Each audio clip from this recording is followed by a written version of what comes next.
Okay, dear students, in the last class we have completed with what is aestivation and types of aestivation. So after that we have an important topic called placentation. But before placentation, once again we have information related to what is androecium and gynoecium. In previous classes only we have studied what is androecium. Androecium represents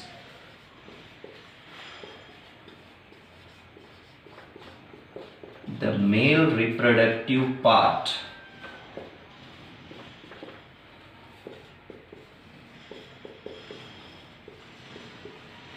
of the flower, isn't it? So what is androecium means? Androecium represents male reproductive part of the flower, and androecium is composed of, as we all know, androecium is composed of what?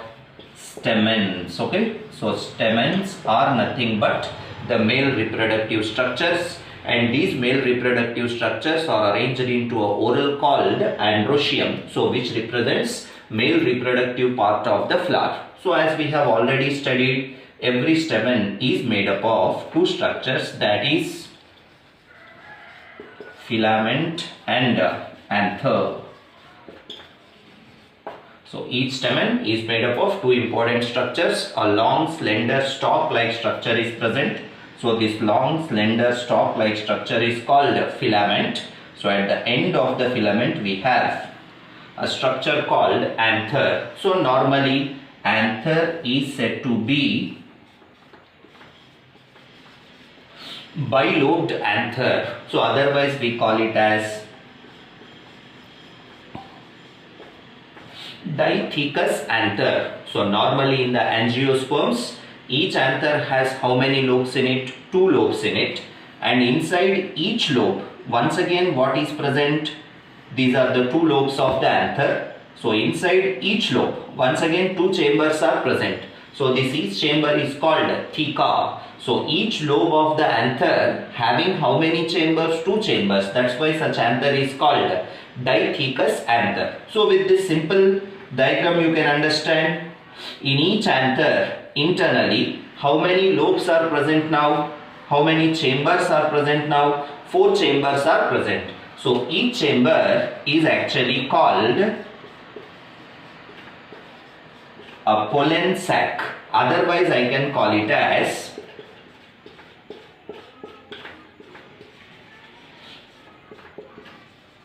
microsporangium. In future classes we learn pollen grains. Pollen grains are the male gametophytes which are otherwise called microspores. Microspores are produced within the chambers present in the anther lobe. So that's why the chambers in which the microspores are produced is called microsporangium. Microspore is nothing but the pollen grain. So as pollen grains are produced inside these chambers are otherwise called pollen sacs. Okay, so students should remember, androecium represents male reproductive part of the flower, and androecium is the whorl made up of the structures called stamens, and each stamen importantly made up of two parts in it. A long slender stalk like structure is called a filament. So at the tip of the filament is present a structure called anther. So anther naturally provided with how many lobes in it? Two lobes. That's why such anther is called bilobed anther. And when we look into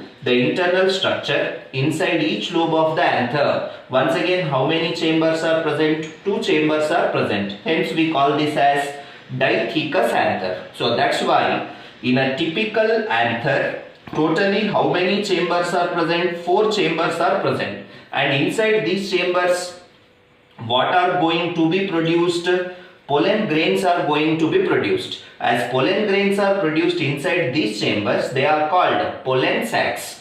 Pollen grains are otherwise called microspores. That's why we call these chambers as microsporangia. Microsporangium is singular, but total four chambers are present. We call them microsporangia. Okay.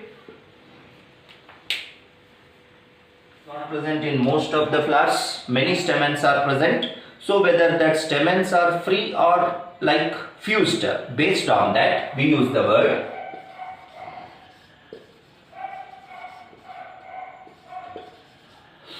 polyandrous. What do you mean by polyandrous? In the androecium, more than one stamen should be present and those stamens should be free. So that condition is called polyandrous. Okay. So the stamens are free. They are not fused. But in most of the flowers what happens? Stamens are fused in different ways. So in different ways means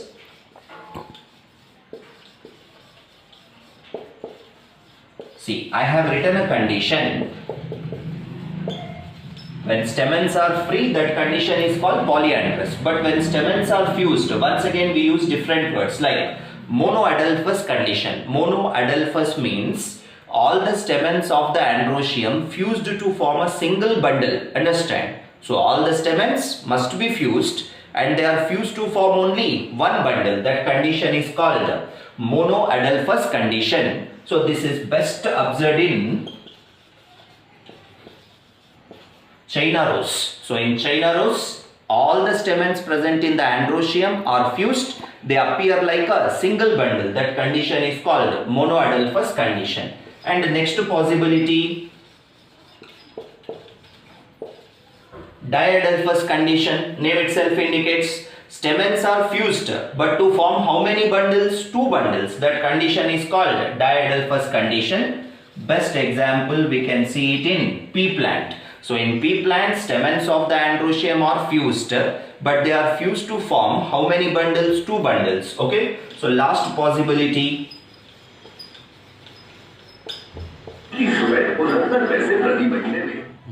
see the third possibility, stamens are fused but to form more than two bundles. Understand? Like for example, most of the flowers are pentamerous. We say pentamerous in the sense what? In the androecium, how many stamens are present? 5 stamens are present. Like here you see, all the 5 stamens are fused to form a single bundle. That condition is called monoadelphous condition. In diadelphous, how it would be?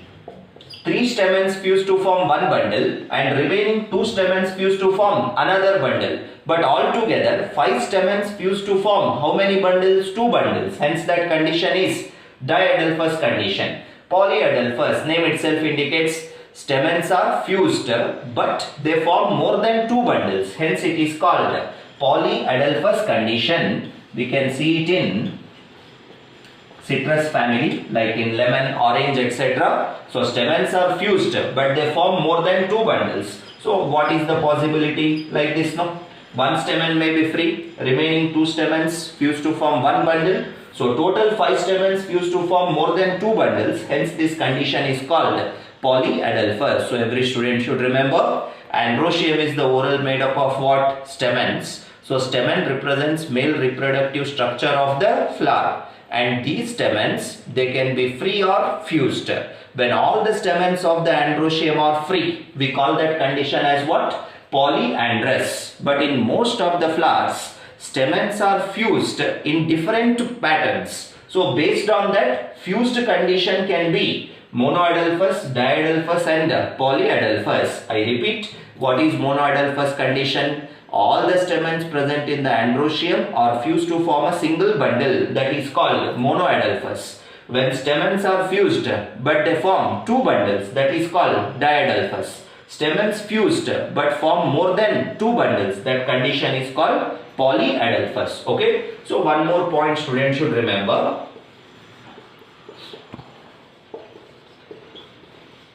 These examples are important here. According to textbook only I am writing all the examples. In plants like salvinia and mustard. So before this we were talking about, when I look into structure of an stamen, it has 2 parts in it, I said, that is filament and anther. In most of the plants what happens? Length of the filament is going to be same. But rarely in plants like salvinia and mustard, so length of the anther varies. Like you see, for example, 5 stamens are present, but in this, anthers are present at the different levels now. So why the anthers are placed at the different levels? Because length of the filament varies. So this condition is observed in. So students should remember, in most of the plants, in all the stamens, length of the filament is going to be same. But in plants like salvinia and mustard, anthers are placed at the different levels because Length of the filament varies from stamen to stamen. So this is the information given about the androecium. So what is an androecium? Male reproductive structure or part of the flower. Androecium is the whorl of stamens. So stamen is the structure made up of long stalk-like structure called filament. At the tip of the filament is present anther. So usually anther is made up of how many lobes? 2 lobes. That's why we call it as bilobed anther. And inside each lobe, how many chambers are present? 2 chambers are present. So that's why when you take the section of an anther, you can see 4 chambers in it. Hence we say anthers are 4-sided, and every chamber is called microsporangium, or we can call it as pollen sac, in which the male gametophytes, that is pollen grains, are produced. This is about androecium. Okay, these stamens present in the androecium. Naturally, stamens are present attached to members of the other whorls of the flower, and commonly we can observe epipetalous condition. Epipetalous means it is the condition in which stamens are attached to what? Petals.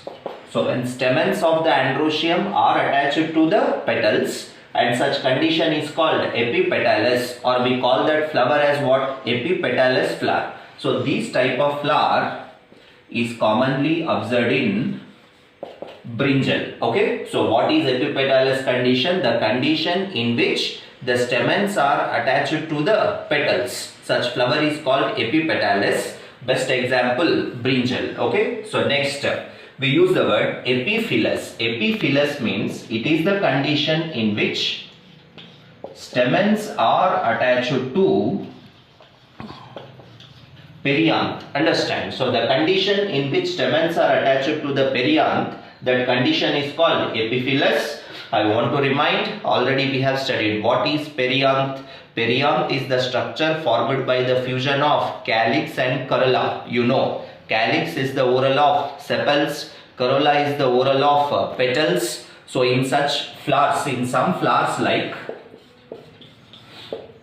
lily, we cannot differentiate the calyx and corolla. So calyx and corolla, or members of calyx and corolla, are united to form a single structure which is called perianth. So when stamens are attached to the perianth, that condition is called epiphyllous condition, or such flower is called epiphyllous. So epiphyllous flower is observed in lily, epipetalous is observed in brinjal. What do you mean by epipetalous? The condition in which stamens are attached to the petals. What do you mean by epiphyllous? It is the condition in which stamens are attached to the perianth. What do you mean by perianth? The structure formed by the fusion of calyx and corolla. If you remember, members of the perianth are called tepals. Understand? The structure formed by the fusion of calyx and corolla is called perianth. Perianth is observed in which flower? That is lily. Okay, so when stamens of the androecium are attached to the perianth,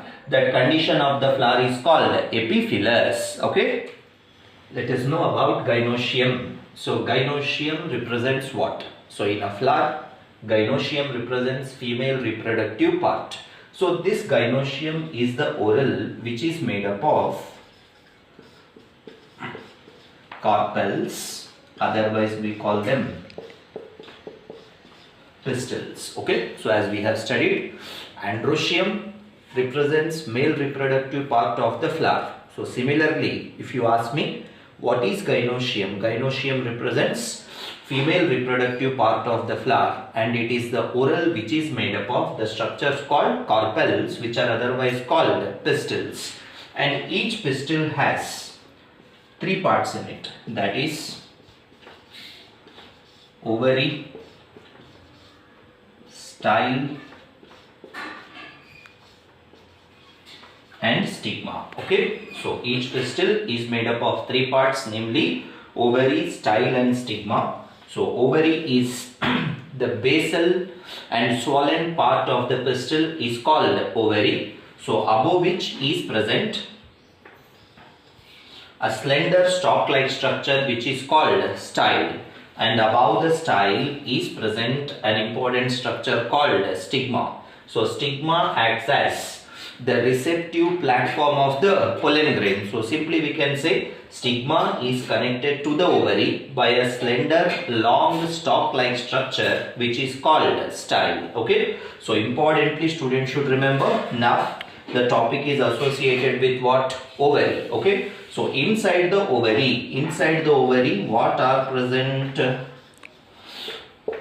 Ovules are present. Okay. So ovules are present inside the ovary. So where actually these ovules are present? So ovules are present attached to a structure called placenta. So students should remember this.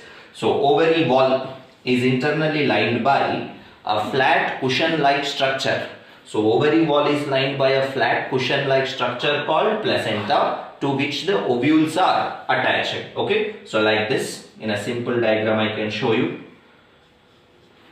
Inner wall of the ovary. On the inner wall of the ovary, what is present? A flat cushion-like structure is present, which is called placenta. So ovules are present attached to the placenta. So we call it as placentation. In next class we discuss the pattern of arrangement of ovules on the placenta or to the ovary wall is called placentation. Different types are present, but first let us become familiar with what is gynoecium and what is its structure. So I repeat, gynoecium represents female reproductive part of the flower. Gynoecium is the whorl of what? Carpels or pistils. In each pistil, how many parts are present? 3 parts are present. Which are they? Ovary, style and stigma. So ovary is nothing but the basal swollen part of the pistil is called ovary. Inside the ovary, what are present? Ovules are present. Okay. So as we are talking about flower, in higher plants, that is flower is the reproductive organ. So after fertilization, during the process of sexual reproduction, after fertilization, ovules develop into seeds, and whereas ovary develops into fruit. Okay. So this is important, students should remember. As we are talking about angiosperms, which are the flowering plants, in angiosperms, during sexual reproduction, after fertilization, ovules which are present inside the ovary, they develop into what? Seeds, whereas ovary develops into the fruit. Okay. So finally, we have to know a condition called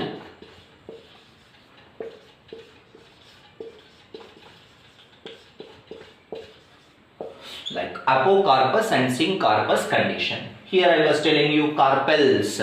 Naturally there are more than one in the gynoecium. And once again here, whether carpels are fused or free. So when carpels are free, means they are not fused with each other. That condition is called apocarpus condition. Okay. So the condition in which the carpels are free in the gynoecium, that condition is called apocarpus. And this condition can be observed in lotus and rose. So in other plants, what happens? Carpels are fused. The condition in which carpels are fused is called syncarpus. So the syncarpus condition can be seen in mustard and tomato. Okay. So anyways, gynoecium is made up of carpels. Whether those carpels of the gynoecium are fused or free. Based on that we say, when all the carpels are free, they are not attached, they are not fused, that condition is called apocarpus condition. When the carpels of the gynoecium are fused, that condition is called syncarpus condition. For apocarpus condition, we should remember the example lotus and rose. Whereas for syncarpus, we have to remember mustard and tomato. Okay, so this is about androecium and gynoecium, which we have discussed today. Thank you.